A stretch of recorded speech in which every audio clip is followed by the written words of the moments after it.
जय हिंद साथियों, BA first year first semester introduction to Deendayal Upadhyay जो 18/2/2022 को पेपर है, उसका मैं मोस्ट इम्पॉर्टेंट मैं पंडित दीनदयाल उपाध्याय का जीवन परिचय लेकर आया हूँ।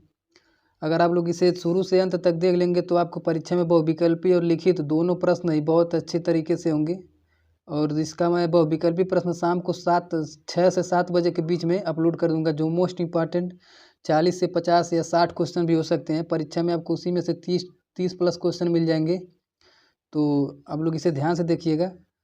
और मेरा एक second channel educational classes launch हो चुका है, उसका लिंक मैं इसी वीडियो के डिस्क्रिप्शन में डाल दूंगा। उस पर जल्द ही क्लास चालू होने वाले हैं, तो आप लोग जाइए उसे सब्सक्राइब कर लीजिए। और आप लोग कमेंट में ज़रूर बताइएगा कि मैं BA first semester BA second semester का क्लास स्टार्ट कर दूं या नहीं, तो आप लोग कमेंट में ज़रूर बताइएगा। तो आइए शुरू करते हैं। इसे आप लोग शुरू से अंत तक देख लेंगे तो आपको परीक्षा में बहुत ही आसान तरीके से आप परीक्षा में बहुविकल्पी भी और लिखित भी प्रश्न अच्छे तरीके से कर लेंगे। तो आइए शुरू करते हैं उनका जीवन परिचय।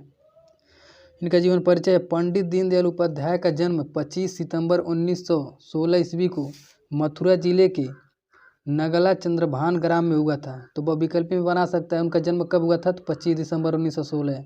और परीक्षा में पूछ सकता है कि किस ग्राम में हुआ था, किस गांव में हुआ था, तो नगला चंद्रभान जिले में ग्राम में। तो परीक्षा में इसी तरह बहुविकल्पी छांट के बनाएंगे, तो आप इसे ध्यान से देखिएगा। तो हुआ था उनके पिता का नाम, परीक्षा में पूछ सकते हैं उनके पिता का नाम क्या था। तो इसी में से प्रश्न आपको बहुविकल्पी मिलेंगे, तो आप लोग ध्यान से अच्छे से देखिएगा।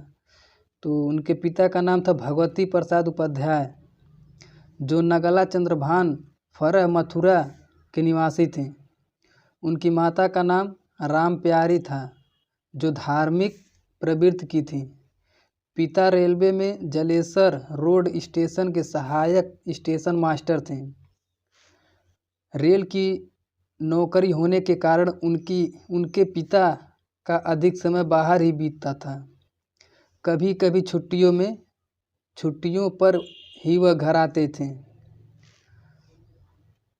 उनका एक छोटा भाई भी था जिसका नाम शिवदयाल था। तो परीक्षा में पूछ सकता है उनके भाई का क्या नाम था, तो इसका उत्तर हो जाएगा शिवदयाल। तो उनके छोटा भाई का नाम शिवदयाल था। और इनके पिता भगवती प्रसाद ने बच्चों को ननिहाल भेज दिया, मतलब कुछ समय के बाद अपने बच्चों को ननिहाल में भेज दिया मामा के यहाँ। उस समय उपाध्याय जी के नाना चुन्नीलाल शुक्ल, परीक्षा में पूछ सकता है उनके नाना का क्या नाम था, तो इसका नाना का नाम चुन्नीलाल शुक्ल था। धनक्या जयपुर राजस्थान में रेलवे मास्टर थे। नाना का परिवार बहुत बड़ा था। दीनदयाल अपने ममेरे भाइयों के साथ बड़े हुए।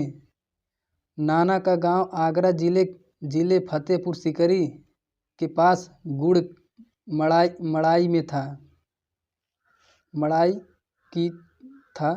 दीनदयाल अभी 3 वर्ष के भी नहीं हुए थे कि उनके पिता का देहांत हो गया, मतलब 3 वर्ष के अभी बच्चे थे तभी उनके पिता का मृत्यु हो गई। और पति के मृत्यु से उनकी माँ राम प्यारी को अपना जीवन अंधकारमय लगने लगा। वे बहुत बीमार लगने लगी। उन्हें क्षय रोग लग गया और 8 अगस्त 1924 को उनकी माता भी देवासन हो गई, यानी उनकी माता का भी मृत्यु हो गया। कब? 8 अगस्त 1924 को। उस समय दीनदयाल मात्र 7 वर्ष के थे, मतलब उस समय उनकी उम्र 7 वर्ष था। 1926 में नाना चुन्नीलाल भी नहीं रहे, मतलब 1926 में उनके नाना का भी मृत्यु हो गया। और 1931 में पालन करने वाली मामी का निधन हो गया। 18 नवंबर 1934 को अनुज यानी छोटा भाई, अनुज माने होता छोटा भाई, अनुज शिवदयाल ने भी उपाध्याय जी का सदा के लिए साथ छोड़ दिया, मतलब उसका भी मृत्यु हो गई 1934 में। 1935 में स्नेहमयी नानी का भी स्वर्गवास हो गया, यानी सिधार गई स्वर्गवास को। और 19 वर्ष की अवस्था तक उपाध्याय जी ने मृत्यु दर्शन से गहन साक्षात्कार कर लिया था। 8वीं की परीक्षा उत्तीर्ण करने के बाद उपाध्याय जी ने कल्याण हाई स्कूल सीकर राजस्थान से 10वीं की परीक्षा बोर्ड में प्रथम स्थान प्राप्त किया।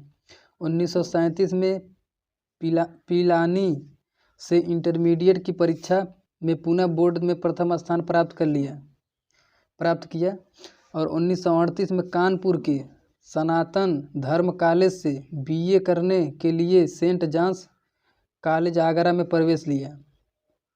इसी बीच इनकी बहन रमा देवी की बीमारी की वजह से इनकी मृत्यु हो गई।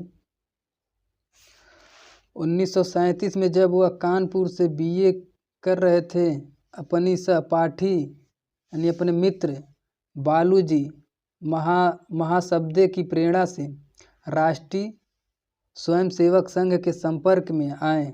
तो यहाँ राष्ट्रीय स्वयंसेवक संपर्क मोस्ट इम्पॉर्टेंट है, में आए। संघ के संस्थापक डॉक्टर हेडगेवार ये भी इम्पोर्टेंट है का सन्निधि कानपुर में ही मिला। संघ के माध्यम से उपाध्याय जी राजनीतिक में आए और 21 अक्टूबर 1951 को डॉक्टर श्यामा प्रसाद मुखर्जी की अध्यक्षता में भारतीय जनसंघ की स्थापना की। मोस्ट इम्पॉर्टेंट, भारतीय जनसंघ की स्थापना हुई। गुरुजी गोलवाकर जी की प्रेरणा इनमें निहित थी। इनका प्रथम अधिवेशन कानपुर में हुआ। मोस्ट इम्पॉर्टेंट है, प्रथम अधिवेशन कहाँ हुआ था? कानपुर में। 1967 में कालीकट अधिवेशन में उपाध्याय जी भारतीय जनसंघ के अध्यक्ष निर्वाचित हुए और 10 से 11 फरवरी 1968 की रात्रि में मुगल सराय स्टेशन पर उनकी हत्या कर दी गई। 11 फरवरी को प्रातः 3:45 बजे सहायक स्टेशन मास्टर को खंभा नंबर 1276 के पास उनकी लाश मिली, जिससे पूरे देश में शोक की लहर दौड़ गई। तो इसका मैं शाम को बहुविकल्पी प्रश्न छांट कर एकदम मोस्ट इम्पॉर्टेंट लेकर आऊँगा।